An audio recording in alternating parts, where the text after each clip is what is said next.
मैं अलका ठाकुर हूं और आप सभी का अलका मेडिकल क्लासेस में स्वागत है। आज के लेक्चर में हम डिस्कस करने वाले हैं इन्फ्लुएंजा के बारे में, जिसको हम बोलते हैं फ्लू। अब ये क्या होता है, इसमें अचानक से श्वसन तंत्र में, जैसा कि आप यहाँ पे डायग्राम में देख रहे हैं, उसमें इन्फेक्शन हो जाती है। अब इन्फेक्शन किस कारण होती है? इन्फ्लुएंजा वायरस के कारण इन्फेक्शन हो जाती है, जिसको हम आमतौर की भाषा में क्या बोलते हैं? फ्लू बोलते हैं। अब ये किस तरह से फैलती है? ये हवा से फैलती है। और हवा से कैसे फैलेगी? एक पर्सन से दूसरे पर्सन में, एक व्यक्ति से दूसरे व्यक्ति में बहुत ही आसानी से ये फैल जाती है।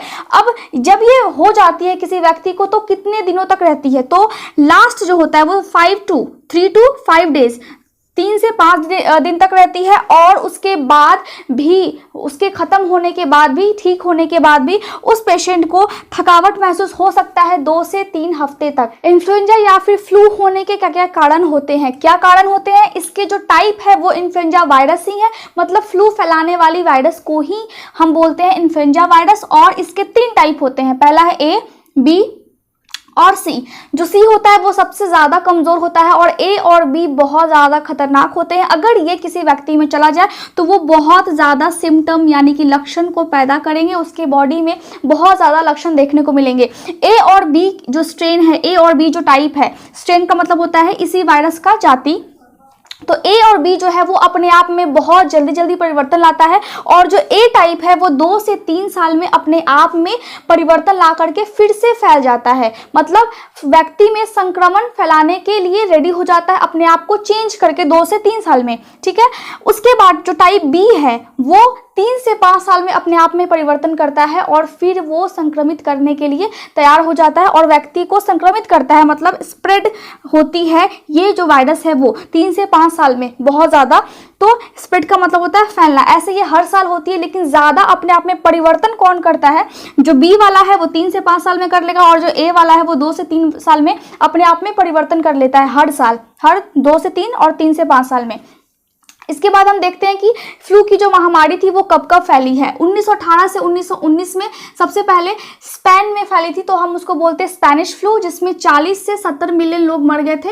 और 1957 में चाइना से शुरुआत हुई थी इसकी, और ये एशिया में सबसे पहले फैली थी। उसके बाद है 1968 से 1969 में 1 से 4 मिलियन लोगों की मौत हुई थी। 1997 में ये फिर से फैली थी, और फिर इसमें क्या हुआ था, सबसे पहले ये पक्षियों में फैली थी और उसके बाद फिर ये मनुष्य में फैली थी। 2003 से 2004 में सबसे पहले ये किस में फैली? सबसे पहले ये मुर्गों में फैलना स्टार्ट हुई, मतलब मुर्गा सभी मरने लगे, और ये उस टाइम में ह्यूमन में नहीं फैली, मनुष्य में नहीं फैली, लेकिन बहुत ज़्यादा संख्या में मुर्गा में ये फैलने लगी, और फिर वो बहुत संख्या कम हो गई मुर्गों की। 2009 में फिर सबसे पहले ये पिग में फैली, सुअर में फैली, और फिर सुअर से फिर आदमी में ये फैल गई 2009 में। फ्लू होने के रिस्क फैक्टर क्या क्या हो सकते हैं? रिस्क फैक्टर होने का मतलब है कौन कौन से ऐसे कंडीशन होते हैं, ऐसे सिचुएशन होते हैं या फिर ऐसी स्थितियां होती है जिनमें ये फ्लू होने के चांसेस बहुत ज़्यादा बढ़ जाते हैं। तो पहला क्या है? पहला है एज।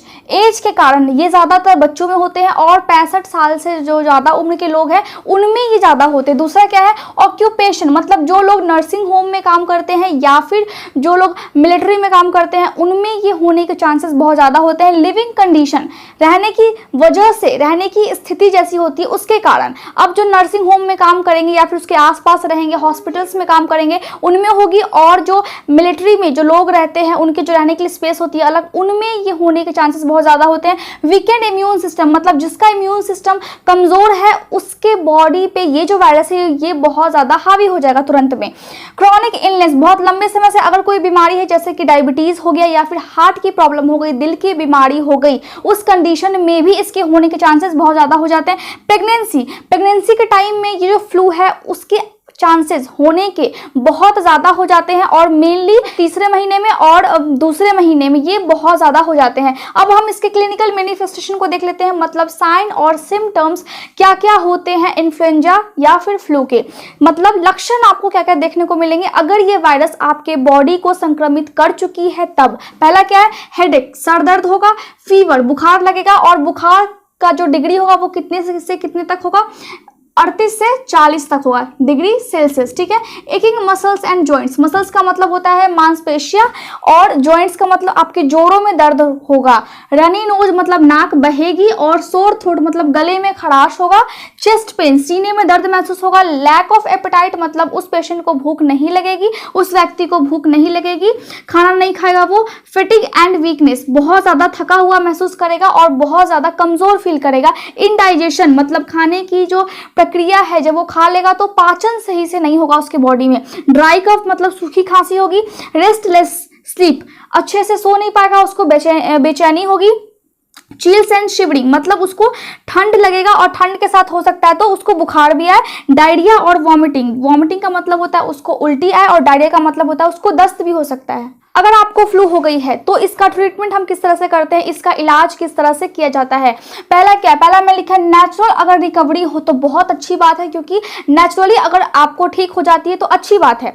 लेकिन अगर ठीक नहीं होती है तो आपको रेस्ट करना है, आपको बहुत सारा पानी पीना है ताकि डिहाइड्रेशन ना हो। इसके अलावा आप एस्पिरिन ले सकते हैं अगर फीवर हल्की सी होगी तब। आइबुप्रोफेन ले सकते हैं अगर हल्का सा आपको मांसपेशियों में, मसल्स में या फिर जोड़ों में अगर आपको दर्द होगा तब। एंटी इंफ्लामेटरी ड्रग्स ले सकते हैं अगर आपके पैरों में या फिर आपके बॉडी में सूजन आ गई हो उस कंडीशन में, या फिर दर्द हो रहा हो, दर्द से फिर सूजन हो गई हो तो आप एंटी इंफ्लामेटरी ड्रग्स ले सकते हैं। इसमें बहुत सारे ड्रग्स आते हैं, क्योंकि इन्फ्लुएंजा एक वायरस के द्वारा होने वाला इन्फेक्शन है तो आप एंटीवायरल ड्रग्स भी ले सकते हैं। इसके अलावा आपको पानी पीना है, जूस पीना है और सूप, गर्म सूप आपको पीना है ताकि आप डिहाइड्रेशन से बचे रहें। इसके अलावा हम क्या कर सकते हैं, अवॉइड करेंगे स्मोकिंग और ड्रिंकिंग एल्कोहल, शराब नहीं पीनी है और स्मोकिंग नहीं करनी है, सिगरेट नहीं पीना है, कोई सिगार नहीं पीना है, इन सभी चीजों का हमें ख्याल रखना है। स्टीम इनहेलेशन मतलब जब इन्फ्लुएंजा वायरस हमारे क्या करता है, गले को, नाक को और हमारे फेफड़े को संक्रमित कर देता है। तो सबसे पहले कौन सी चीज संक्रमित होती है, तो हमारा नाक संक्रमित होता है और हमारा गला संक्रमित होता है। तो उस कंडीशन में क्या होता है, अगर नाक बहुत ज्यादा बहता है तो यहाँ पे ब्लॉकेज हो जाती है और सांस लेने में पेशेंट को दिक्कत महसूस होती है। तो उस टाइम में हम स्टीम ले सकते हैं, मतलब भाप ले सकते हैं ताकि ये जो ब्लॉकेज हो जाती है वो थोड़ी सी खुले और पेशेंट को सांस लेने में आसानी हो। इसके अलावा हम कोई भी चीज को टच करने से बचेंगे, क्योंकि इन्फ्लुएंजा वायरस हवा से फैलती है तो हवा के द्वारा वायरस कहीं भी सामान पे जाकर के बैठ सकती है, तो हम कोई भी चीज को छूने से बचेंगे। और दूसरा, हम खाना खाने से पहले या फिर कोई चीज यूज करने से पहले हम पहले उसको वॉश करेंगे, हैंड वॉश करेंगे, इस तरह हम बचाव कर सकते हैं। इसके अलावा हम क्या कर सकते हैं, आप वैक्सीन ले सकते हैं। वैक्सीन में भी दो टाइप की वैक्सीन होती है, एक जो इन्फ्लुएंजा वायरस पूरी तरह से डेड होती है वैक्सीन में, उसको हम बोलते हैं फ्लू शॉट, नाम से आता है फ्लू शॉट, जिसमें डेड होती है, और एक में इसी इन्फ्लुएंजा वायरस को थोड़ा सा वीक करके वो जिंदा रहती है लेकिन वीक होती है तो बॉडी में इंसर्ट किया जाता है, जिसके कारण क्या होती है कि बॉडी में इसके अगेंस्ट एंटीबॉडी बनती है। मतलब हमारा जो बॉडी है वो उस वायरस के अगेंस्ट लड़ने के लिए एक एंटीबॉडी तैयार करता है हमारे बॉडी में, जिससे उसका असर बाद में ना हो, तो हम उस वायरस से बच सकते हैं वैक्सीनेशन के थ्रू भी। मुझे उम्मीद है कि आज का लेक्चर आपको समझ में आया होगा। Thank you so much for watching my video. अगर आपको मेरे लेक्चर्स अच्छे लगते हैं तो आप इसे लाइक, शेयर और सब्सक्राइब जरूर करें।